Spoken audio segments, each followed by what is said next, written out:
Welcome friends. நாம் இந்த வீடியோவில் பாகற்காய் செடி வளர்ப்பு முறை பற்றி பார்க்கலாம். பாகற்காய் விதைகளை February March அப்படி இல்லைன்னா ஜூன் ஜூலை அப்படி இல்லைன்னா செப்டம்பர் அக்டோபர்னு சொல்லி எல்லா சீசன்லையுமே விதைக்கலாம். மேட்டு பாத்திகள் போட்டு ஒரு பாத்திக்கும் இன்னொரு பாத்திக்கும் 1 to 2 மீட்டர் இடைவெளி இருக்கணும். ஒரு செடிக்கும் இன்னொரு செடிக்கும் 45 to 60 சென்டிமீட்டர் இடைவெளி இருக்கணும்.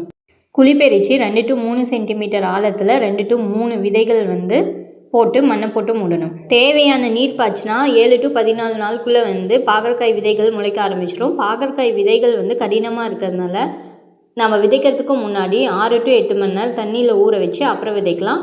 அப்படி இல்லைன்னா பாகற்காய் விதைக்கு மேலே கீறல்கள் போட்டு விதைச்சோம்னா 2 to 5 நாளில் விதைகள் முளைக்க ஆரம்பிச்சிடும். விதைகள் விதைச்சதுலேருந்து 45 to 55 நாளுக்குள்ளே பூக்கள் பூக்க ஆரம்பிச்சிடும். பாகற்காய் செடியில் ஆண் பூ பெண் பூ தனித்தனியாக இருக்குது. ஆண் பூவோட பூ காம்பு மெல்லியதாக இருக்கும். பெண் பூவோட பூவும் பூ காம்புக்கும் நடுவில் முதிர்ச்செடியாத காய் குட்டி பிஞ்சு காய் மாதிரி இருக்கும். அதை வச்சு ஆண் பூ எது பெண் பூ எதுங்கிறத நம்ம கண்டுபிடிக்கலாம். ஆண் பூவில் இருக்கக்கூடிய மகரந்த தூளை கொண்டுட்டு பெண் பூ மேலே போட்டோம்னா மகரந்த சேர்க்கை நடந்து நமக்கு சீக்கிரம் காய் கிடைக்கும்.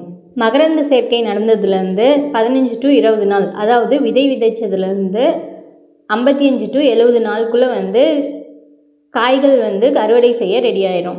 அடர் பச்சை நிறத்தில் உள்ள முதிர்ச்சி அடையாத காய்களை அறுவடை செய்யணும். ஒவ்வொரு 2 to 3 நாளுக்கு ஒரு டைம் காய்களை அறுவடை செய்யணும். 6 வாரம் வரைக்கும் தொடர்ச்சியாக அறுவடை செய்யலாம். தோராயமாக ஒரு பாகற்காய் செடியில் 1 to 2.5 கிலோ வரைக்கும் காய்கள் பறிக்கலாம். 15 to 30 காய்கள் வைக்கும். இது ரகத்தை பொறுத்து மாறும். பாகற்காய் கொடியோட வாழ்நாள் பந்தல் போடாமல் தரையில் பரவ விட்டால் 3 to 4 மாதம் வரைக்கும் தான் இருக்கும். இதுவே பந்தல் போட்டால் 6 to 7 மாதம் வரைக்கும் பாகற்காய் கொடி இருக்கும். ஒரு டைம் பாகற்காயை பழுக்க விட்டு ஆரஞ்சு கலர் அப்படி இல்லைன்னா மஞ்சள் கலரில் மாறிடுச்சுன்னா அடுத்து வைக்கக்கூடிய பாகற்காயோட குவாலிட்டி தரம் குறைஞ்சிரும். நன்றி.